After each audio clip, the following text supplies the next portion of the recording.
तो चलिए आज बात करते हैं एल्फोंस डोडेट की एक बहुत ही पावरफुल कहानी द लास्ट लेसन के बारे में।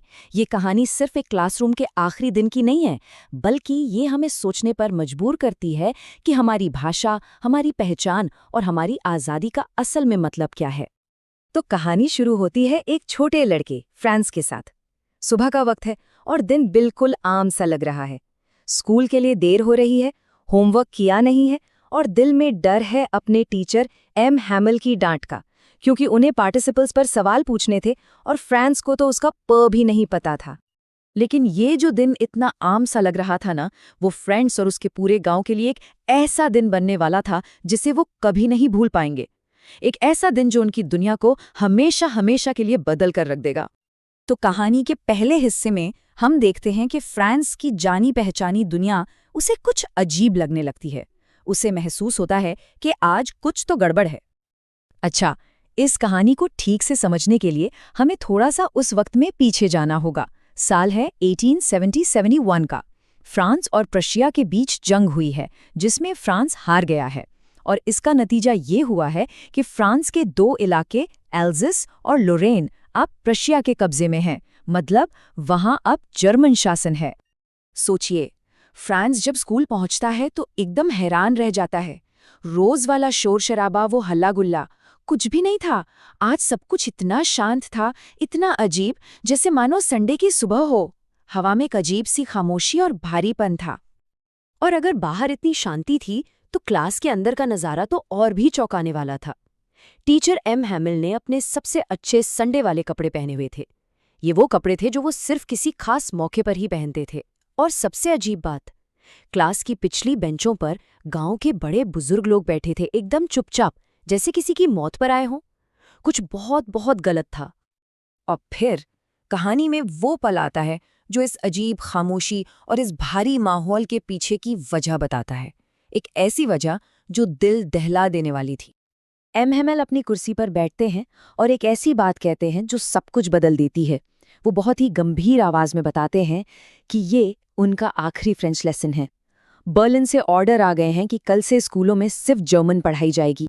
फ्रेंड्स के लिए ये शब्द किसी बिजली के झटके से कम नहीं थे।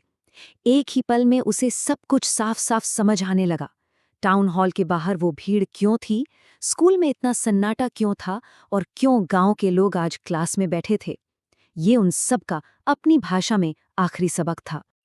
और इस खबर के साथ ही सिर्फ फ्रांस के दिल में ही नहीं, बल्कि वहां मौजूद हर किसी के मन में पछतावे का एक तूफान उठ खड़ा होता है।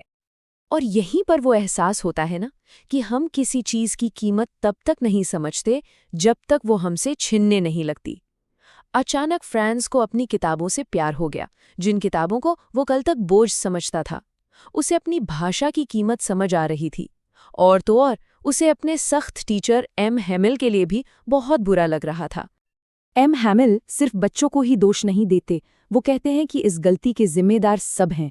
वो माँ बाप जो बच्चों को स्कूल भेजने के बजाय काम पर भेजना बेहतर समझते थे, और वो खुद भी जिन्होंने कभी कभी पढ़ाई की जगह बच्चों से अपने बगीचे में पानी डलवाया। ये एक अकेले इंसान का नहीं, बल्कि एक पूरे समाज का अफसोस था। और यहीं से हम कहानी के सबसे गहरे, सबसे जरूरी हिस्से पे पहुंचते हैं, भाषा और हमारी पहचान के बीच जो एक अटूट रिश्ता होता है उस पर।